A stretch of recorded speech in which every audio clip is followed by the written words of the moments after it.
Special thanks to My Next Car in Bedfordshire for providing, of course, the Aston Martin in this review, and as you can tell from the reviews which I've done with them in the past, such as this one, the Dodge Ram, etc., they have some very specialised vehicles in the Bedfordshire area, Sandy in particular. So if you are interested in a vehicle like that and you're in that part of the UK, of course click the link right below this video in the description, and you can see their current stock and, of course, their contact page.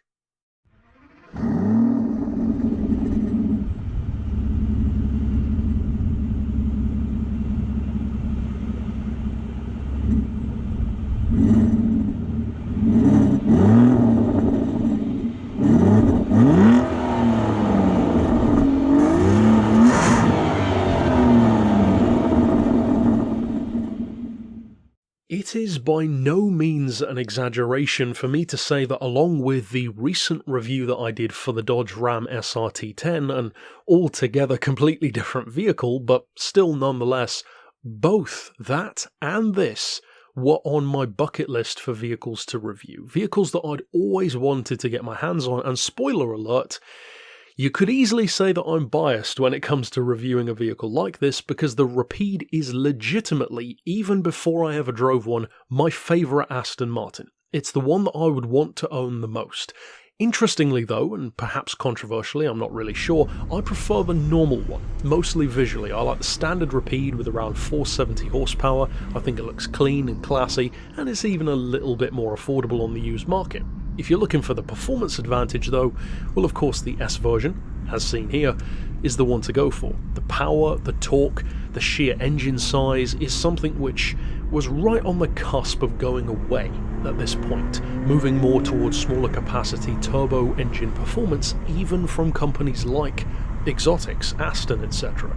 This has a massive, naturally aspirated 6-litre V12. Of course it howls like a supercar, it performs like a supercar. The power is up to 552, that's what you would typically expect from a W12 Bentley, but this does it without a twin turbo, which is what the Bentley uses. The torque is up to 465 pound-feet, which is very good for a naturally aspirated high-revving V12 engine, wherein torque can sometimes be where it will suffer. And in a vehicle like this, as big, as heavy, as long as it is, you really do not want to skimp on torque. In fact, that was one of my only critiques of the otherwise lovely Maserati Quattroporte, which of course I myself owned 2 of. Now, speaking to that point of the Quattroporte, of course famously years ago, Top Gear did a, what I like to call, 3 kings showdown between the Rapide, the Quattroporte and the Panamera, the ugly duckling of the 3. I've now reviewed all 3 on the channel, and I may well do my own version of that showdown in future to give you my condensed thoughts. For now though, I will say that this car, despite me having reservations, my hopes were high, but I expected maybe even to be disappointed given some of my previous experiences with Astons, it not only pleasantly surprised me, but it far exceeded my expectations in many ways. Now that's not to say that it's a perfect car, and I'm not going to gush over it just because I love it so much. As I said, this isn't even my favourite version, but to me, the downsides to this vehicle do not outweigh the good. So let's talk about it in a mixed sense. Some good first and then get to some bad. The good stuff first of all is that this feels, out of those 3 in particular, the Porsche, the Maserati and the Aston, by far and away the most like a literal 4-door supercar. By far. The feel, the finish, the badge panache, the performance, the sound. Yes, a Maserati is gorgeous. Yes, the Porsche is the fastest of the 3 technically, but the Aston, it just feels on another level. And the used prices and how much of its value it still keeps, even though it lost a lot compared to its new price, which was much higher than the other 2, means that that is still reflected. The kind of running costs, the kind of servicing is what you'd expect, in other words, from something like this. Now, on the used market, you can get the standard Rapide, the one that I would want, for basically 45 grand or up, more like the 50 grand region for a good one. These ones, you're looking at more like 60 and up. This one, for example, is 65, and you can pay much, much higher if you want to for super low miles. Now, by far the biggest concern which I had going into driving a Rapide, and this was actually based on some of my previous experiences, was that it would be cramped, because Astons are super sleek, they are very low, the roofline is super steep, and in a four-door limo that's not necessarily what you want it to be like. The Quattroporte has great headroom, the Porsche is very sleek but really spacious at the same time, so can the Rapide really rival that? Well, that's one of the potential good things and bad things, because yes and no. For the driver, absolutely. And somewhat ironically, it's kind of like a Jag XKR in this way, wherein the one that I owned has more than enough space for you as the driver. You could easily drive an XKR if you're 6'7", 6'8". But forget about getting someone in the back. Funnily enough, that's not far off in this. It's very long, it has 4 doors, 4 seats, and it is one of those super limos. But for someone my size, being as I am incidentally 6'3", to get my seat into a position where I'm comfortable means that you're basically removing one of the rear seats from commission completely. The legroom is just about good enough to begin with, and when the seat is adjusted for a taller driver or taller front passenger, you're all but giving up the back, so you do need to bear that in mind. The luggage space is another way in which you do notice, well, let's just say it's more exotic underpinnings. See, the Quattroporte is kind of a ground-up creation at the time for Maserati, and the Panamera feels like that as well. The Rapide feels much more so like a stretched version of a DB9, and that lends itself to having some of the disadvantages associated with that. The advantage is it looks, feels, and sounds, and even performs like a GT car, which is wonderful. The disadvantage is it has the boot space of a GT car and the rear seat space, which is just a little bit better. So yes, it's serviceable, and yes, it is practical. For me, for example, I could certainly use this car every day. If you are planning to have a lot of luggage, or full-size passengers all the time, rather than in my case like the occasional nephew in the back, well then, if you need more space to be catered for, the Rapide might limit you a little bit. There is also the Aston DBX on the other hand if you need that much space. Now, one of the things which really pleasantly surprised me, and this was another concern that I had, was actually directly because of my other Aston experiences. The first Aston I ever drove was a V8 Vantage, and despite being very pretty, I was surprisingly underwhelmed by it. The second Aston I drove was a 2005 Vanquish, which looks incredible. Every time you drive it, it feels like a special occasion, and certainly it will be an amazing collector's piece, but again, just something wasn't quite there for me, beyond the looks. I was worried that that was going to happen here as well, but it really doesn't. In fact, one of the most common criticisms of Astons has also been mostly fixed as well, and that is the gearbox. Aston doesn't go for a traditional gear shift selector, they have buttons on the dash instead, such as R, D, N, etc. Now, in that Vantage which I used, which had that, it was very clunky and it needed a while to get warmed up. In the Vanquish, of course, it has the straight-up automated manual, which is essentially a clutchless flappy paddle, where you have to use the paddles all the time.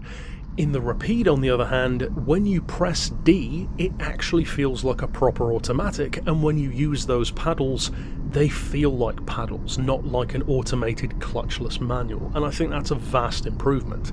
Now, one of the criticisms which are sometimes levelled against this car is that at lower speeds, either with paddles or in drive, the shifting can be a little bit clunky. I will partially concur with that, but for me, I only noticed that when using the paddles, and it wasn't really a major issue for me. Some have also criticised the ride, saying it's a little bit too harsh. I'm happy to say I cannot agree with that. I actually think it's way more comfortable than I expected it to be, in fact almost rivaling my own Bentley Flying Spur which I had. That had air suspension, so to even compare it to that is very impressive, I think. Now, speaking to that point of it being like a Bentley, that was probably the most surprising thing to me when I first drove this car, and that is when you don't push it hard, when you don't use the paddles, and when you just basically drive it like a normal car, it is so sedate that I think it's a testament to how much effort Aston clearly put into it, and it's a shame that the Rapide doesn't seem as popular as I believe it deserves to be. Even the sales weren't all that amazing. That shocks me, because as far as I'm concerned, it's the most supercar-esque four-door car you can buy, period. However, It is so sedate in drive mode that it really does feel like they might have even taken some cues from other manufacturers to make this a better approach, going from just being a 4-door GT car to actually feeling a step above that. I think that's a great sign, because it means that if you do choose to use it every day, it's not going to rattle your teeth out, contrary to what, for some reason, some car reviewers seem to think. Then again, as I said, I've come from owning Quattroportes in the past, which have also been criticised for that same problem, and I don't think they're that uncomfortable either. Now, I think there's a fundamental problem that some reviewers and some magazines have with these cars, in particular the Quattroporte and the Rapide, even more so than the Porsche Panamera, and that is that they almost forget that this is not a Bentley. If you want a Bentley, buy a Bentley. If you want a Rolls Royce, buy a Rolls Royce. This is an Aston. So yes, it's a 4-door, but it's still an Aston at heart. It's an exotic first, a luxury car second, just like the Quattroporte. And, well, really just like the Panamera as well. That means that the performance, the luxury, the supercar nature should come first. Because if you're buying one of these, you've chosen to buy a Rapide. You haven't bought it because you secretly wanted a Rolls Royce, or you could have just done so. This is for somebody who wants that kind of experience, and in my opinion, it was more than satisfactory to what I would want from a car of this type and caliber. Another point in which it could have very easily gone wrong is actually the use of a 12-cylinder engine. See, V12s are very sexy, people love the idea of them, but the thing is, the more cylinders you have in an engine, in a general sense, the smoother they will be. That's kind of the point. That can actually result in losing a little bit of character though, and that's a dangerous thing to do in a car like this. So does it do that? Well, simply put, no. I know that wasn't really holding up the suspense for long, but it has so much soul to it. But it's very much a Jekyll and Hyde kind of car. If you leave it in the aforementioned drive mode, it potters around like it's just a normal car. You could almost feel like it had a much smaller engine than it actually does. But then when you put it into manual, for example, and use those paddles, the higher revs and that howling naturally aspirated V12 and the associated zero lag acceleration that comes with it really does give you everything you would want from that Aston V12 experience. This, in effect, does feel kind of like that end of an era mentality before everything became smaller and turbocharged. And I think that might mean that in future cars like the Rapide will become more sought after, not less. And speaking once again to the practicality, even though of course if you can afford this, well, chances are you're probably not too concerned about economy, but what you might be concerned about is what the actual range between fill-ups could be on a longer trip.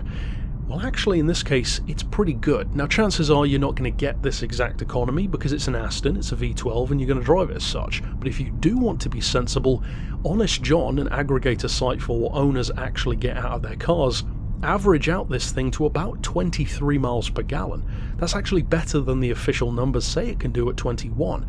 Now when you combine that with the 90 litre tank, which is just under 20 UK gallons, that means you've got a range, if you drive sensibly on the motorway, of about 450 miles. That's damn good for a long distance 4-seater. So again, if you do want to use it for longer trips, even as a daily, it can certainly do that. The only limitation on that, as far as I'm concerned, is just that point on space.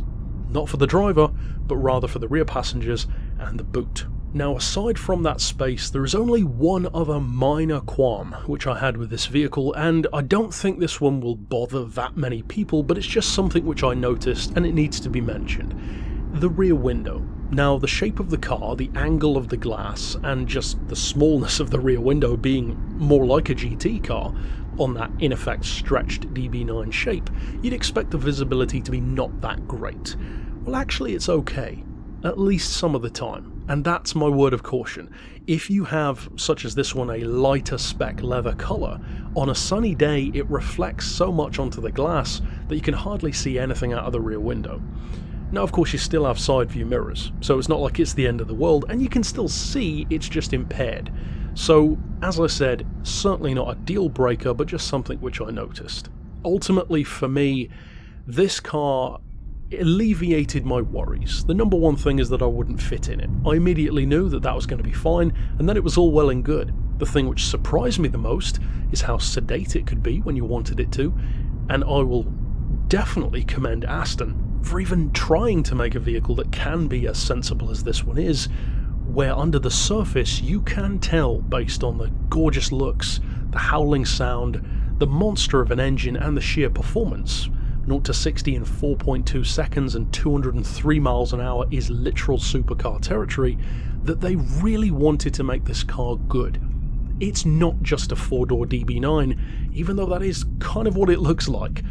I believe it's a fantastic job that they've done. It certainly remains on my dream car list, and even though this was the S version, I suspect, based on my experience here, that I'd probably like the normal one as well. Ultimately though, that's it for my thoughts on the Rapide. Tell me yours down below. Are you a fan of the car? It seems to be one of those vehicles where people either really love it or just don't really care. So tell me your thoughts if you own one or used to.